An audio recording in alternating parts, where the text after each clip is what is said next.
The Department of Defense, the Pentagon, is putting some major restrictions on the press to the point where the press has decided, many of them, to just turn their badges in and get out of Dodge. They're leaving.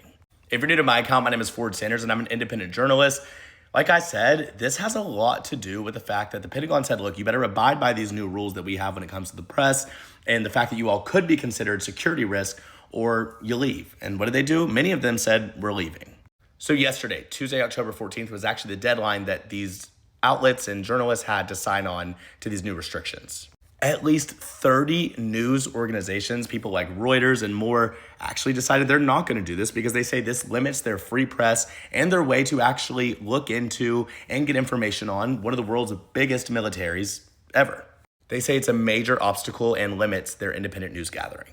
A big thing here is the policy actually includes that journalists have to accept that they could be considered a security risk if they try and ask officials about classified and even unclassified information. That's a big problem because let's say a journalist asks something that an official doesn't like. Well, these new rules could put them in the category to make them a security risk and no access to the Pentagon. Well, look here, Chief Pentagon spokesperson Sean Parnell said in a statement on Monday, the policy does not ask for them to agree, just to acknowledge that they understand what our policy is. This has caused reporters to have a full-blown meltdown, crying victim online. We stand by our policy because it's what's best for our troops and the national security of this country. Also, quick reminder, what's best for our troops and our country, the government is still shut down. That's another really big important thing. These policies are coming about and in place. Deadlines are coming in place when we don't even have a running government. That shutdown started on October 1st. It's now October 15th, and we still don't have a federal government.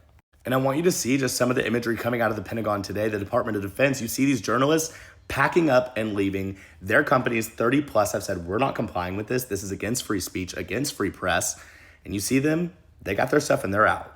Let me know what you think below. Obviously, I'm a journalist myself. I've been classically trained. I've been on the TV, I've been on news, and I've been in many situations in courtrooms and with federal officials lots of times that it's important for these rooms to have journalists in for independent news gathering purposes. So it's a bit scary.